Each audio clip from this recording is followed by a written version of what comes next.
Welcome to Real World Peaceful Parenting, a podcast for parents that are tired of yelling, threatening, and punishing their kids. Join mom and master certified parent coach Lisa Smith as she gives you actionable, step-by-step strategies that'll help you transform your household from chaos to cooperation. Let's dive in. Welcome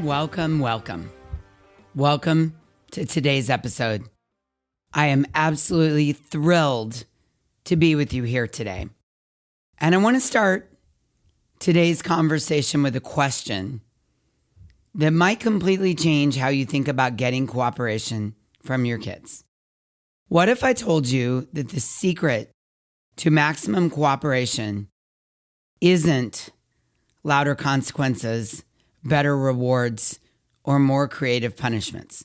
What if the real secret is something so simple, yet so profound, that once you understand it, you'll never look at challenging moments the same way again? The secret is validation. Making your child or helping your child feel truly seen and understood in their experience. Let me share a story that happened when Malcolm was around 14 that I think illustrates this well. He came home from school one day, and I could see it immediately. You know that look? When your kid walks through the door, and you can tell they're carrying something heavy? I asked about his day, and he just exploded. Everything is stupid. My teacher is unfair. I hate this assignment. Nothing ever goes right. Now, the old me would have jumped straight into fix-it mode or correction mode. You know, don't talk like that. Don't call your teacher stupid. Just calm down and do the work. But instead, I paused. I looked at him. I really looked at him. And I said, wow, this feels like a really hard day. Something must have happened that felt unfair, and you seem really frustrated. And you know what happened? His entire body softened. He said, yeah, Mom, it was really hard. And then he told me what actually happened. We walked through it together. I resisted the urge to make any comments. And by the end, he came up with a plan for how to handle the assignment. And that interaction taught me something profound. Validation had completely shifted our dynamic. What I didn't know then, but I understand now, is that I was actually working with his brain, not against it. Connection before correction isn't permissiveness. It's neuroscience. It's the secret to success. It's the recipe for connection. And today we're going to dive into why validation is the recipe and the roadmap to cooperation, what it actually looks like in real life, and how you, yes, you, can start using this powerful tool with your kids this week. Sound good? All right, let's dive in.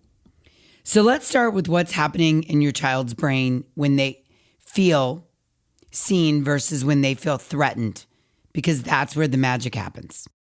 When your child is struggling, whether they're melting down, pushing back, or being defiant, their nervous system is activated. They're in what we call a dysregulated state. You hear me use this word all the time. Their emotional brain is online, but their thinking brain, the part that handles cooperation, learning, and problem solving, goes offline. I feel like I need to say that again. In a dysregulated state, your kid's emotional brain, the middle brain, is online, but their thinking brain, the part that handles cooperation, learning, and problem solving, goes offline. Here's what's fascinating. When you validate your kid's experience, you're literally helping their brain, their higher brain, their learning brain, come back online. Mirror neurons in their brain start firing, syncing with your calm, regulated energy. Your validation communicates safety to their nervous system. But when we jump straight to correction without connection, stop that behavior. Do what I said. Don't call your teacher stupid. Stop hitting your brother. Give the toy back. Put your phone away right now. When we jump straight to correction, we're actually keeping their threat detection system activated. Their brain interprets this as danger, which means their learning centers stay offline. Dr. Dan Siegel talks about this beautifully when he says we need to connect and then redirect. Connection first, then redirection. Because the brain needs connection to activate the learning centers. Let me give you a concrete example of how this plays out. Your 8-year-old refuses to do homework and starts arguing with you. If you respond with, "That's enough, you will do your homework right now," your 8-year-old's brain hears threat. Even though it's coming from you, the 8-year-old brain hears threat. And then fight, flight, or freeze kicks in. And they might comply out of fear, but they're not learning and they're not developing internal motivation. But if you pause and respond rather than react, if you pause and say, "I can see homework feels really hard right now. You seem frustrated," their brain hears safety. "Oh, my mom sees me. She gets that this is hard." When they feel understood, when they feel validated, their nervous system can regulate, their thinking brain comes back online, and now they can access problem solving and cooperation. This is why validation reduces shame and restores emotional regulation. The truth is, feeling seen is one of the fastest ways to help someone move through dysregulation. Now, I know what some of you might be thinking, but Lisa, as Malcolm says, Lisa, won't this make my child soft? Won't they think they can just have big feelings and get out of responsibilities? Doesn't this make me a permissive parent? Here's the thing. Validation isn't about removing expectations or limits. Validation is about how you hold those boundaries. Because when your kid or kids feel understood, they actually become more willing to cooperate, not less. More willing, not less. Think about it in your own life. When someone dismisses your feelings versus when someone truly sees and understands what you're experiencing, which scenario makes you more open to their guidance, right? I know when I feel like someone sees and understands what I'm experiencing, I'm like putty in their hands. One of our Hive members shared this beautiful insight. I realized I was spending all my energy trying to control my daughter's behavior. But when I started validating her feelings first, she started choosing better behavior on her own. That's the neuroscience of validation in action. Connection activates cooperation. All right, let's get really practical here because I want you to know exactly what validation looks like in the heated moments with your kids. First, let me myth bust here. Validation is not agreement. You do not have to agree with your child's perspective to validate their experience. Validation is not praise. You're not saying good job. You're saying I see you. Validation is definitely not permissiveness. You're not removing boundaries. You're creating safety within those boundaries. Yeah? Okay, so what is validation? Validation is seeing and reflecting your child's experience back to them without judgment. Let me say that again. It is seeing and reflecting your child's experience back to them without judgment. It's being a mirror for them. It's saying, I understand this is hard for you right now. I understand you really want to play with that toy. I understand you want to stay out later. I understand you don't want gaming time or time on your phone to be over. Validation is seeing, so you got to be present, and reflecting your child's experience back to them with no judgment. Let's walk through what this looks like across different ages. Let's say you have a toddler who refuses to leave the playground. Instead of, we're leaving right now, stop crying, it's time to go. Validation looks like getting down on their level and saying, you don't want to leave. You're having so much fun here, and it's hard when fun time has to end. I get it. And then you can just pause and let them absorb the validation. And then you can say, and it's time to go home for dinner. Let's walk to the car together. Or you could say, would you like to hold my hand or my pant leg as we're walking to the car? In this example, you're validating their experience, your kid's experience of having fun and not wanting to leave, and you're holding the boundary. Let's look at an example of a school-age child melting down over homework.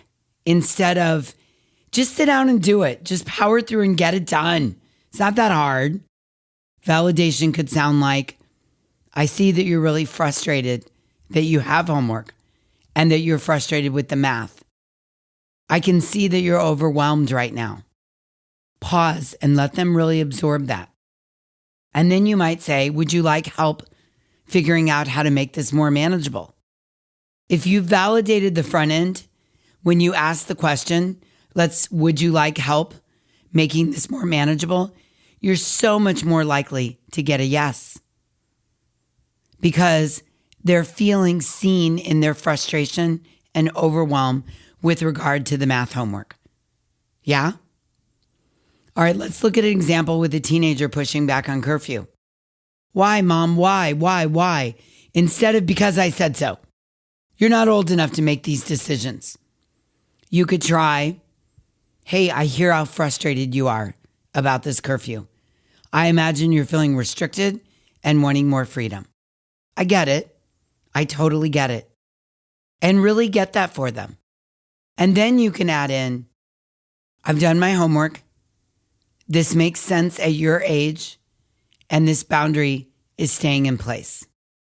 And you could even ask, what would help you feel better about following the boundary?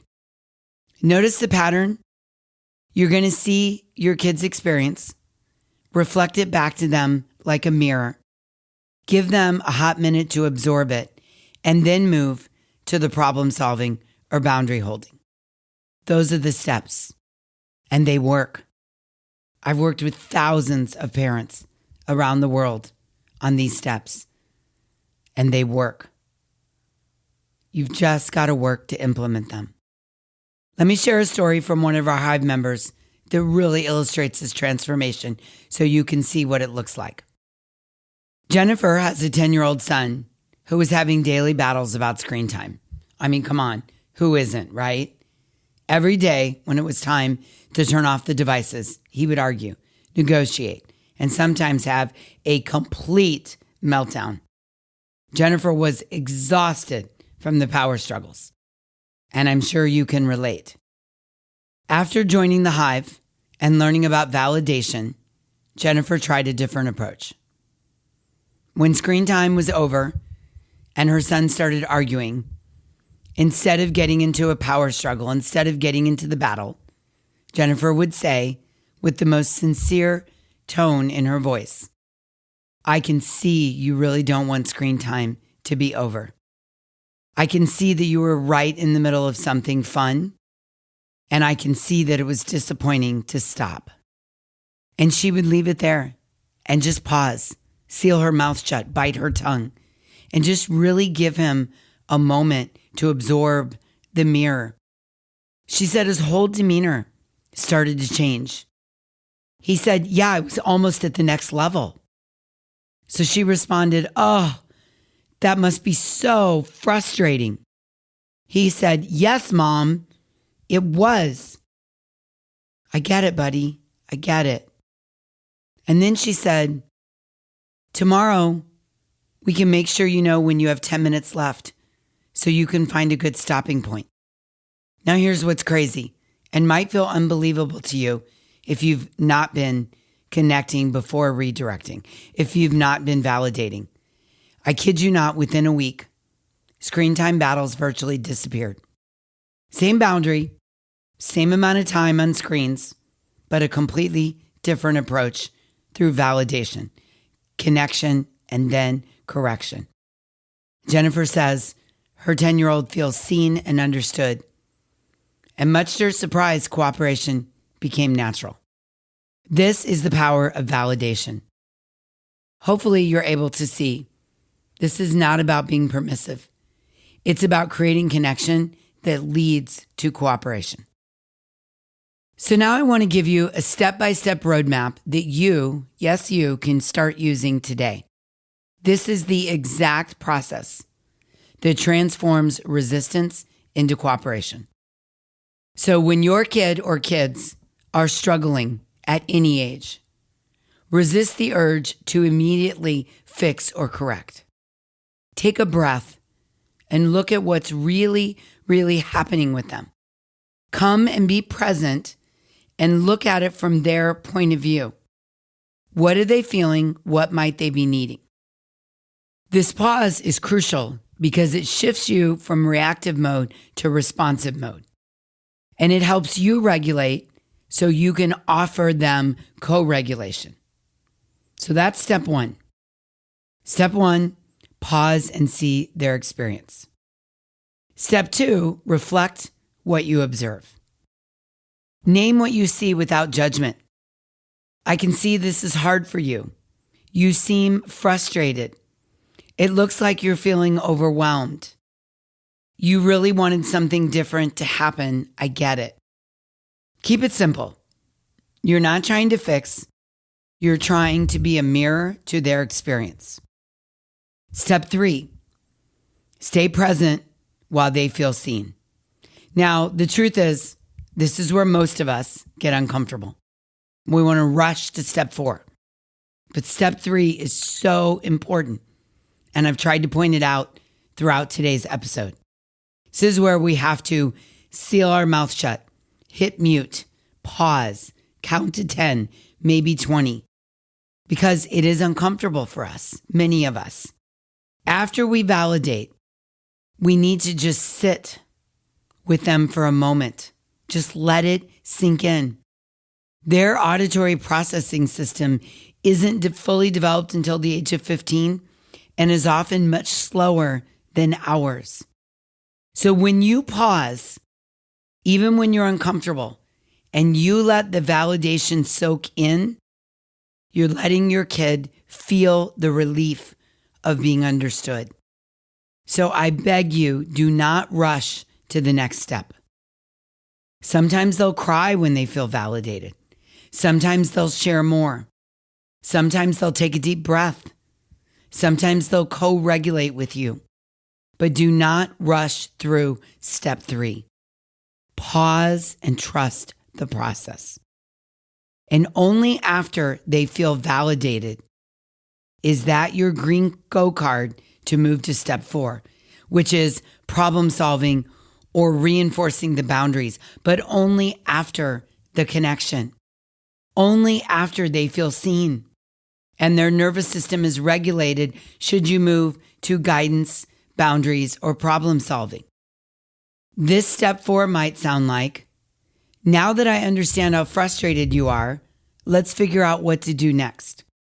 Or, I hear this feels really unfair, and I get how you see it that way. Let's talk about how we can handle this. Or, you're disappointed, and I totally understand that. Here's what we can do, or here's what needs to happen. Now, maybe you're asking, why does this sequence matter neurologically? Well, the answer is because connection activates the prefrontal cortex, the part of the brain responsible for learning, cooperation, and problem solving. When your children feel seen, the brain literally becomes more receptive to guidance. It's true of any humans, by the way, but today's episode is about our kids. So let me say it again. When your kid feels seen, their brain literally becomes more receptive to guidance. Here's what one Hive member said after he started using this roadmap. I always thought I had to choose between understanding or expectations. This approach has showed me that I can do both. My daughter actually listens better now because she trusts that I care about her feelings, not just her behavior. Ding, ding, ding, ding, ding. Hopefully light bulbs are going off for you right now. This dad realized that my daughter actually listens better now because she trusts that I care about her feelings and her behavior, not just her behavior. I promise you, connection before correction isn't permissiveness, it's neuroscience. And when you get the sequence right, cooperation becomes the outcome. Yeah? Yeah. All right. My real world peaceful parent, let's get you practicing this week because I want you to experience. I want you, yes, you, to experience the power of validation in your home.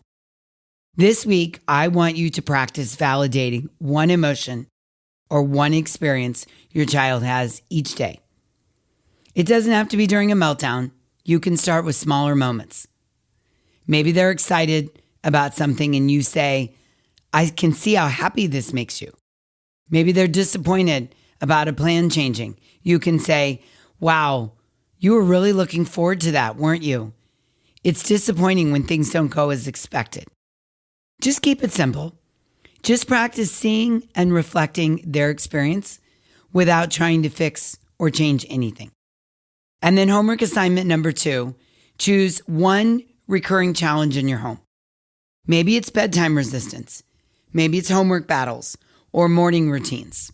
Choose one. And this week, before you address the behavior of the one thing you've chosen, just try validating it first. Instead of jumping straight into, you need to brush your teeth now, you could validate, wow, I see you really hate brushing your teeth.